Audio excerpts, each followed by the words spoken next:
దేవుని కృపావాక్యం వింటున్న మీ అందరికీ ప్రభు పేరట వందనాలు.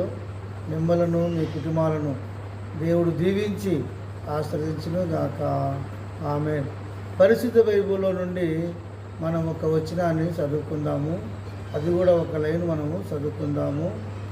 రోమీలకు రాసిన పత్రిక 2వ అధ్యాయము 5వ వచనాన్ని ఒక లైన్ చదువుకుందాం. మార్పు చెందని నీ హృదయమును అనుసరించి. ఇక్కడ ఈ మాటను ఒకసారి మనం జ్ఞాపకం చేసుకున్నట్లయితే, మార్పు పొందని నీ హృదయమును అనుసరించి.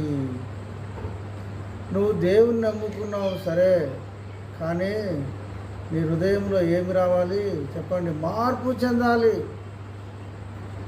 ఎంతోమంది ఈనాడు ప్రభు సన్నిధికి వస్తూ ఉన్నారు, కానీ వాళ్ళ హృదయం మార్పు చెందలేదు. వాళ్ళ హృదయం అలాగనే ఉంది. హృదయం అలాగనే ఉండి మనిషి మాత్రము మారితే సరిపోదు. ఎప్పుడైతే మనిషి మారినాడో తన హృదయాన్ని కూడా మార్చుకోవాలి, తన అలవాట్లు మార్చుకోవాలి, తన మాట మార్చుకోవాలి, తన స్వభావం మార్చుకోవాలి, తన క్రియలు మార్చుకోవాలి, తన నడవడికను కూడా మార్చుకోవాలి. అందుకే అపోస్తలుడైన పౌలు అంటూ ఉన్నాడు ఈ మాటను, చక్కటి మాట. ఒకసారి విన్నట్టయితే, మార్పు చెందని నీ హృదయము. ఓ విశ్వాసురాలా, దేవుని వాక్యం వింటున్నా నీకే దేవుడు సూటిగా మాట్లాడుతూ ఉన్నాడు. మార్పు చెందని నీ హృదయము అనుసారంగా నువ్వు నడుచుకుంటున్నావా?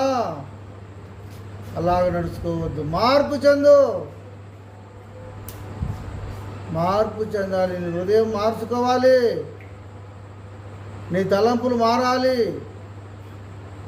నీ స్వభావం మారిపోవాలి. నీకున్న అలవాట్లు మారిపోవాలి.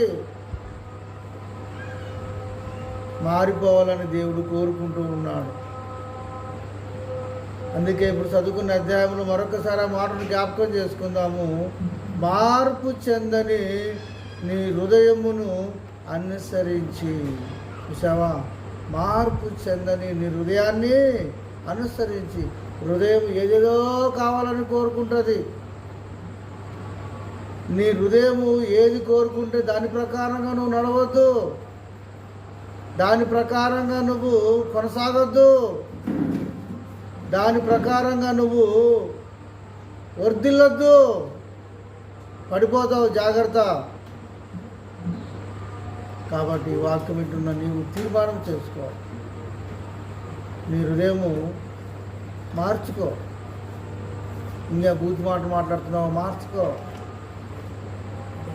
ఇంకా పాత అలవాట్లే కలిగి ఉన్నావా? మార్చుకో. మార్పు చెందిన హృదయం వలె నువ్వు ఉండు. అసూయపడద్దు ఇతరులను బట్టి.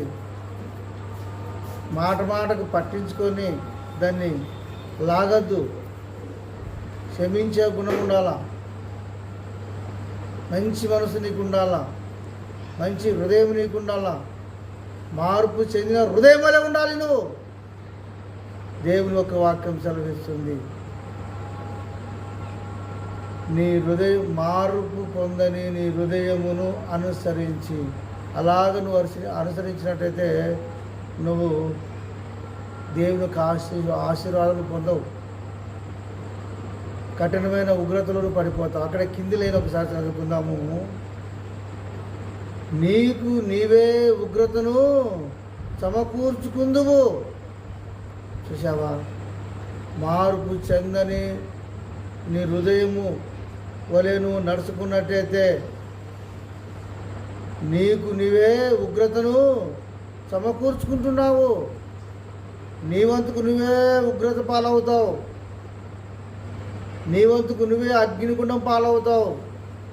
నువ్వు దోపుకున్న గుంతలే నువ్వు పడతావు. ఏ హృదయానుసారంగా నువ్వు కలిగి ఉన్నావో ఆ ప్రకారంగా నువ్వు పడిపోతావు. దేవుని యొక్క వాక్యం సెలవిస్తుంది. నీకు నువ్వే ఉగ్రతను సమకూర్చుకుంటున్నావు. నీ వంతుకు నువ్వే అగ్నిగుండానికి పోతావు. నీ వంతుకు నువ్వే దేవునికి విరోధం అవుతావు. కాబట్టి దయచేసి ఈ 2 మాటలు మరొకసారి జ్ఞాపకం చేసుకుందాము. నీలో ఏమన్నా మార్పు చెందకపోతే మార్పు చెందు, మంచి మార్గంలో నువ్వు ఉండు. మొదటి మాట మనం జ్ఞాపకం చేసుకున్నట్టయితే మార్పు చెందని నీ హృదయమును అనుసరించి.